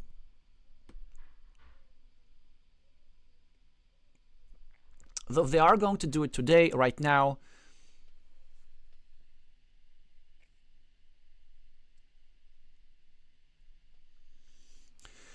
João was saying that hopefully Ricardo gets to start at least one game, referring to the fact that QAZ has been the starting player throughout. All right, we are going to take a 2-minute break right now, so stay tuned, don't go anywhere. The decisive events in like 1 minute or something.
So we're back with a hot beverage, which you cannot see. And away we go, the decisive everything. Whoever wins this one wins everything. And look at this, Ricardo gets to be the starting player. Now he's going to have the red meeples and Xiangyu is going to have the green. Scoring 2 points, still behind because Ricardo managed to score 4 points for the city and 3 points for the road. Xiangyu catching up on quick points, but still a very good position for Ricardo. This city for green is not quite developed. Ricardo getting another crossroads and getting more points. Great tell for Xiangyu to try and go for a 4-point loop and also expand his city. Ricardo getting another crossroads. Look, 5 crossroads already gone out. Green, fortunately, successfully completing the loop, which could have gotten the green meeple in a lot of trouble. Ricardo gonna start blocking the city perhaps, or maybe just gonna go, why would you do that? Ricardo, this is one of the most pointless move I've ever seen in Carcassonne. Like this early in the game, just discarding a tile, like what is happening? Just, okay, you don't want to block, fine. Go over here and take 1 monastery point, preparing 2 other monastery spots. Like, no reason not to do this. This doesn't make any sense. But whatever. 1 wasted point is perhaps not going to cost him the game, but come on. Alrighty. Ricardo still ahead 3 points. Now threatening some blocky things. Okay, we're now in a situation of meeple tension. QAZ now is about to finish this here city, and Ricardo cannot do nothing much about this. But look at this. Also, the definition of meeple tension, right? This is when there are some potentially shared squares between features, and either green goes here, releases the green meeple and blocks red, or red goes here and blocks the green meeple. So whatever happens over here is going to both help the player who draws his critical tile first and then severely impact the game of the second player. And fortunately for Ricardo, he manages to draw one of the very few tiles which are sort of everything in between. Now the cities are going to be tied. Still, it ain't over yet because somebody could go over here. Like right now, I mean, Ricardo's move is fine, but come on. It would have been so much more fun to just go over here, no? And try to take over the big city and win the game that way. Just because it would have been fun doesn't mean it would have been correct. I do like Ricardo's idea because, you know, he started the farmer. This game, since he's the starting player, it is a good idea to start the farm because, you know, he's going to have all those advantages and probabilities and stuff. But I really want to see somebody attacking the city through here and then through here eventually. Such a possibility still exists.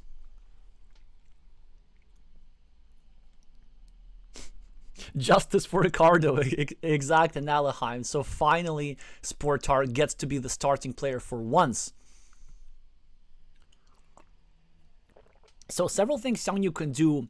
This is the most natural one, kind of getting a monastery point, also restricting the field a little bit. Ricardo with two choices.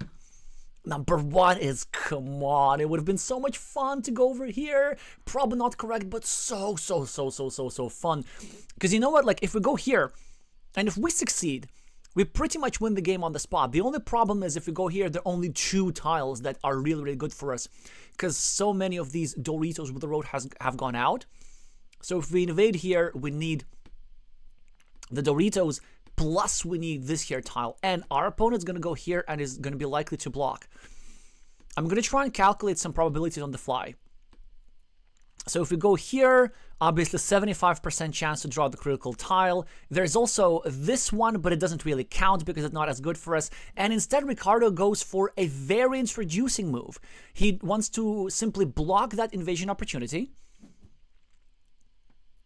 and make sure that it just doesn't happen.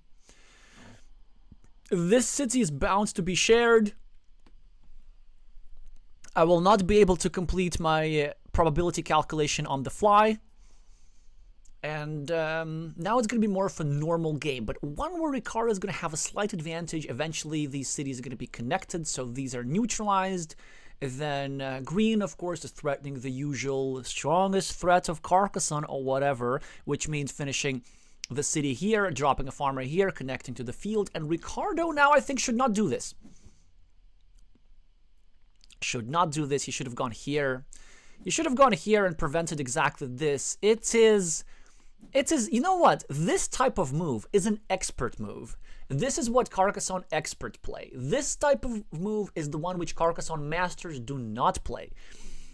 This is the type of move that makes the players stuck, that makes hundreds and hundreds of players stuck in the 500, 600 rating range.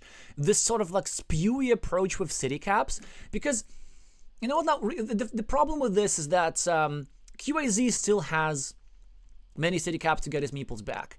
Also, this here field is so far away from this here field, and like it's just so hard to hold all these fields together. Now, also, Ricardo, of course, is fighting in this here area, now in this here area, and he's doing actually still very well. But now because he's fighting on two fronts, it's going to be a little bit difficult for him to sustain this. QAZ gets a monastery. Going to go over here probably. Or he might actually consider going over here because this city is super dangerous. With any tile, any road tile, red will block the city almost permanently because there's only one dagger tile remaining. And then this here field will actually start looking quite nice. Yeah, there we go. So it's possible that I'm like a little bit too critical of this move, but still. QAZ now does get to finish the city.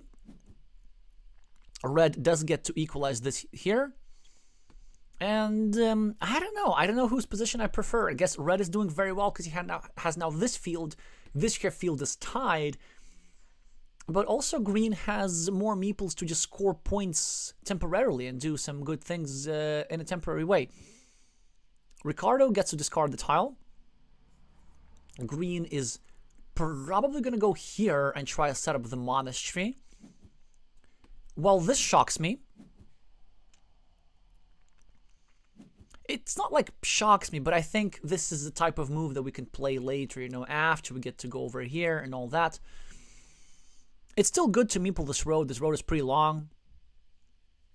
But then I really wonder, like, why both players are fighting for this leftmost field so hard when it has 3 completed cities on it. There are, like, more cities over here anyway. So probably as green, what I would have preferred is to go over here, set up the monastery, and then, if I get another curve, then closer to the end of the game, I go here. But it's whatever. All moves are reasonable. Ricardo finishes the city and gets himself a meeple back. He's 12 points ahead. He's doing great.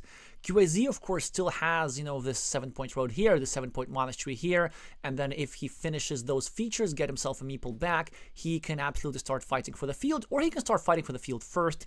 Ricardo now is probably going to recognize the importance of this field, and he's not even going to bother with 4 points. He's just going to drop a farmer straight away. And I know Ricardo, I told you, all it took for me to understand his soul was to meet him in Lisbon in 2024 for just a couple of casual games.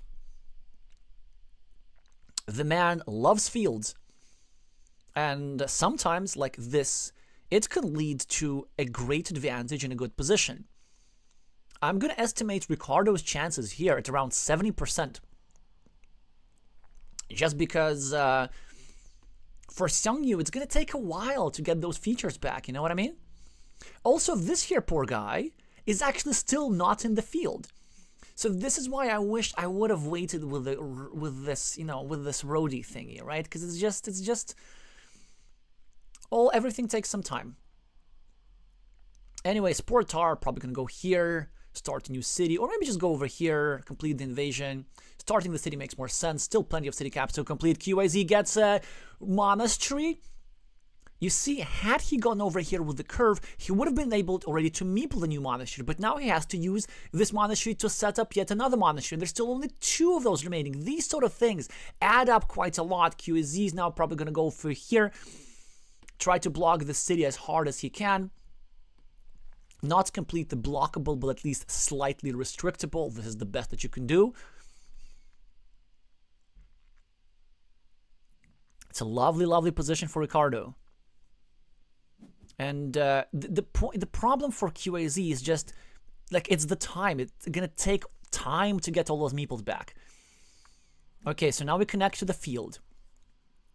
And now Ricardo finishes the city, and his chances of winning this game go to, I don't know, upwards of 80%.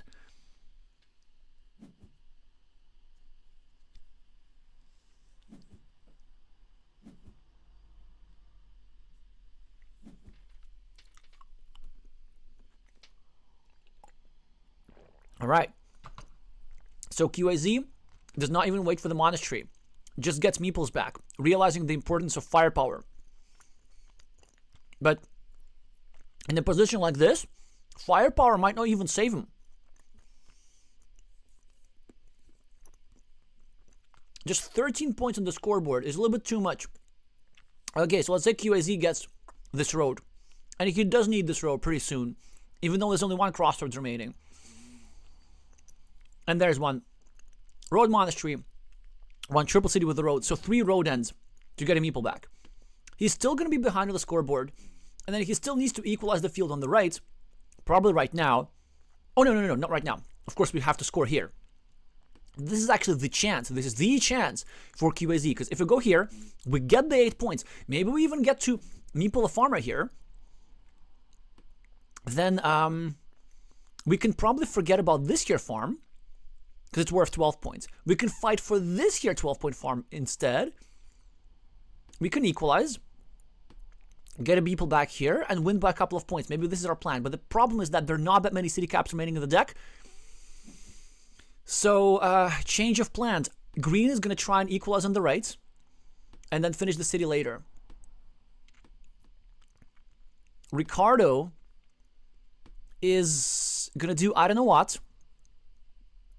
Maybe going to try and go here try and block the square because there are not that many tiles remaining that fit here, although there are the monasteries and a bunch of curves. By a bunch, I mean like 2 or 1 or something like this. I think it's, yeah, of course, it's just 1 curve, right? So maybe this is worth doing. There's the road monastery, though. Yeah, I think this guy is just making it into the field, so I probably wouldn't bother. So maybe we can think of something different. 1, 2, 3, 4, 5, 6, 7, just not enough. But the thing that was counting was the number of straight lines. If we go here and drop a farmer like this, we can still get either the 1 remaining straight line or one of the 3 remaining starting tiles to go over here and invade one of the 2 remaining starting tiles. To go over here, one of the 1 remaining starting tile. Okay. I really have to get faster at counting. Basically, if we go over here and we drop a farmer like this, it's an unblockable farmer because all of the 4 T-shaped crossroads are on the board, making a macro T-shaped crossroads. Check this out. A T-tile made out of the T-tile. Oh, how beautiful is this? Well, anyway, so red goes here, has 2 tiles to connect, gets one of them, gets the extra points. I'm not sure if it is worth the risk at this point because Ricardo is doing well regardless. This move makes a lot of sense. QAZ just going to build up his city, get a couple of points, and Ricardo now needs to make a decision whether it is worth to go here and start blocking the square. Possibly not. Maybe just going over here and scoring some points is the better way to do things. As Ricardo, I like going here. Yeah, sure, that is also another way. I think this is a little bit better, though. QAZ gets himself a meeple back, gets himself some 10 points, very useful points on the scoreboard. Ricardo, 1, 2, 3, 4, 5, 6, 7, 8, 9, 10. I got overjoyed a little bit too much. I thought he would go here and start a rhombus-shaped city, but there are no Dorito tiles left to finish that city. So the choice is either we start doing something like this, start restricting the square, which is 1, 2, 3, 4. Wait! Isn't like a complete block possible, or at least a 50-50 block? Because if we go here, like that, the only tile that fits here to connect is going to be the splitter. Because there are no Doritos, no vanilla city caps, and maybe that's the way to go. An alternative, again, is to go here and drop a farmer and try to connect like this. There's also a crazy alternative of going over here and try to connect through this area. Way too crazy. Yeah, a lot of interesting options here. This square is permanently blocked. There's nothing that fits here. So the idea of sneaking the farmer that way does not work. Also because this is not a farm. Alexey, what are you doing? Let's focus.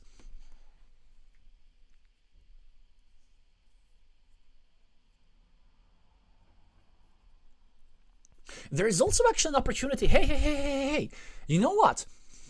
Check this out. If we go here, we're effectively hoping for our opponents, for us to get a splitter, so that they don't connect. There's another way. If we go here, we already take a city for 5 points, which is something. Like 5 points in this position for a meeple, it's not nothing. And then we can hope to get a splitter to finish a 12-pointer, and maybe even drop a farmer. Maybe that's another opportunity. And also 1, 2, 3, 4, 5, 6. Hey. There is also an opportunity to get one of the 2 triple city tiles, which would allow us to complete the city maybe. But instead, this is a completely normal move. The normalest move in the world. QAZ really just does not have a lot of options here. I think what he's going to go for is possibly a farmer in this here area, trying to gun either for the last curve or, of course, for the Romo. Yeah, tough for QAZ. Again, the world champion might be eliminated in just 5 minutes.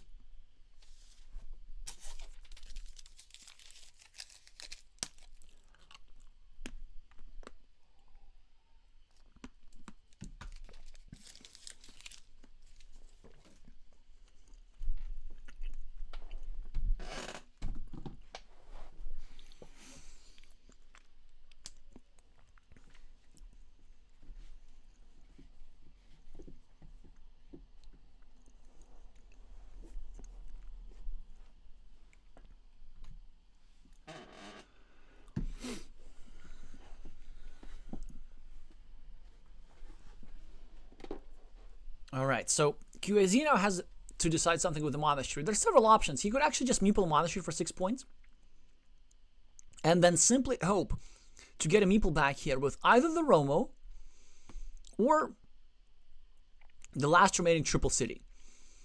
This is not crazy. This is just a scoring opportunity.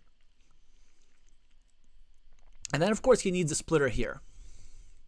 But I'm trying to think, how can the Chinese master try and minimize the number of specific tiles that he needs in order to win this game? Maybe there's a way to do this. Maybe he can win even without getting this farmer into the field. Because at the moment, he's 1 point ahead if we just don't count that field.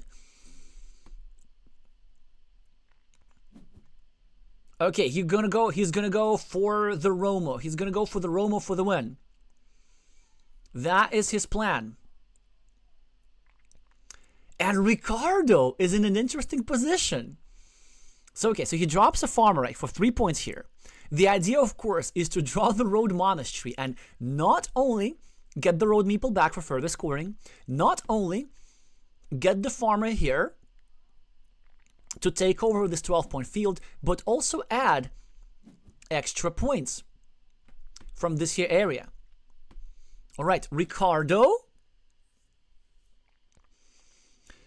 gets himself just a 4-point road, and I really honestly thought that Ricardo would go over here, finish the road for QAZ, but makes it so that the road monastery does not come here. But I like this idea. Ricardo just scores. And now, the only way that Ricardo loses is if QAZ gets the road monastery, and then some, I think. He might need to get both the road monastery and this here tile. And QAZ is typing something which might mean that he did not get one of his desired tiles. Well, you know what I'm thinking? There's actually a way for Ricardo to guarantee the win. If he goes here and drops a farmer like this, according to the Dirichlet principle, he will be able to draw either the road monastery or this here tile that fits here, or the one and only curve that would connect him to the field here. So I think that this is the move, and he finds it. Beautiful fight here by Ricardo, and QAZ gets a straight line anyway, and he cannot possibly win. Ricardo gets himself a splitter tile. And he's just going to score. He's just going to score a little bit. He's just going to score like 4 points or something. Right? 4 points over here. QAZ is saying congratulations because we're going to have the first ever, possibly, yes, the first ever Portuguese semi-finalist.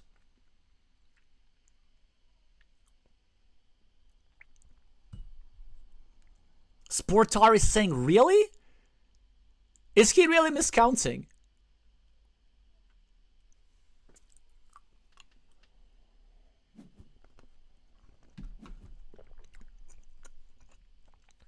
So QAZ gets the Romo. And actually, Ricardo, I think, misses up 1 point. Because Ricardo should have taken the 4 points here and then taken the curve. Still, it should be enough for Ricardo, right? The fields are tied. So here, the 3 meeples of red and the 3 meeples of green. And he has 5 cities for 15 points. This here field for 12 belongs for red as a result of this rather wonderful block. And 18 points. 18 points for Ricardo. Amazing.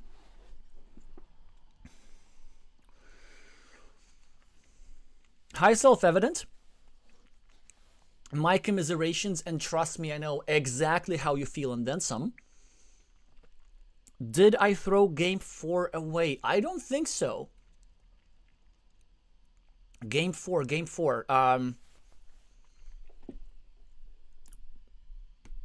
If we're talking about this one, we looked at the opportunities of just getting going with the road monastery over here, which would have expanded red's field by 3 points. But then if that were to happen... Oh, wait, actually, yes. No, yeah, never mind. If that were to happen, because sportr still wins by 1 point, right? Yeah, so no, you did not throw the game away. I do not think there was a way anything to do, at least in the end game. All right, let's see what the players are saying. sportr saying, in the second game you did an amazing end game. Oh yes, that was really a masterpiece. Let me just show that again. This invasion through the city was just so beautiful, and this farmer requiring back-to-back tiles for invasion was indeed rather beautiful.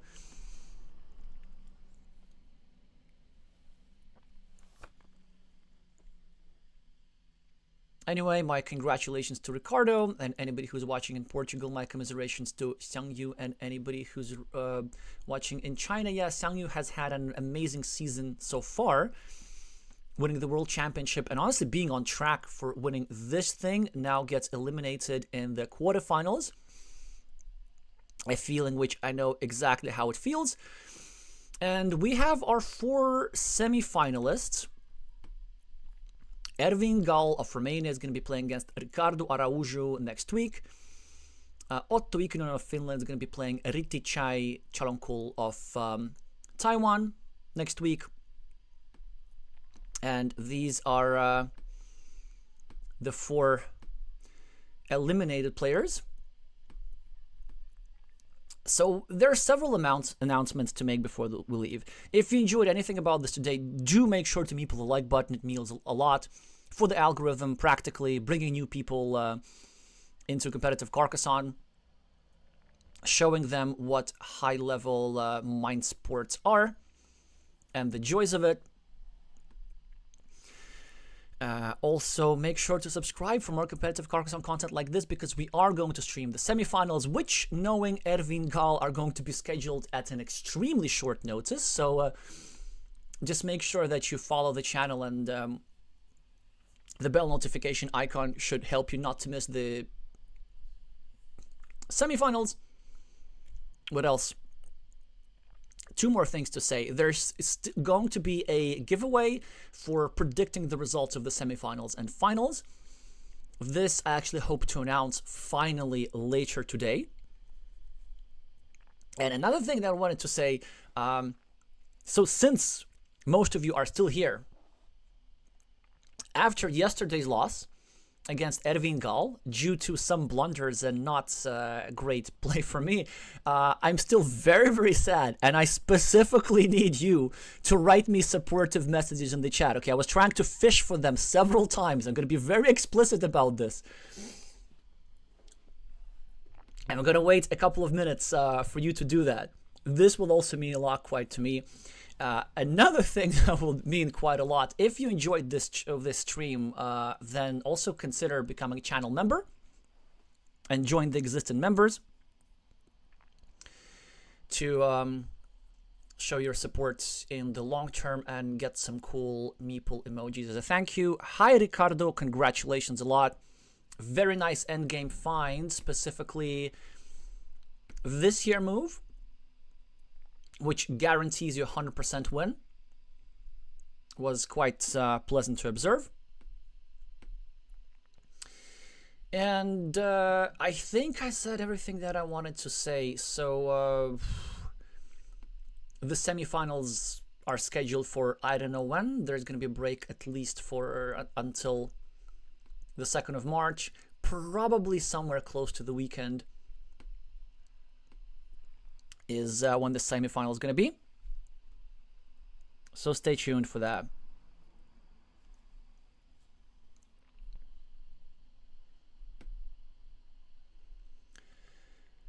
That's it. Thank y'all so much for watching. Oh, thank you, Bluestay.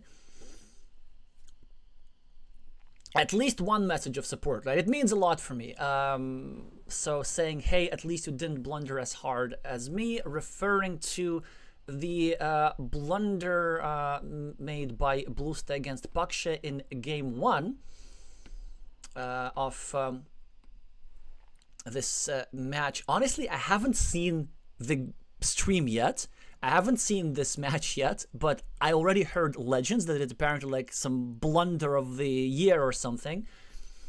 So I'll be quite excited to watch this. But yeah, anyway, appreciate it.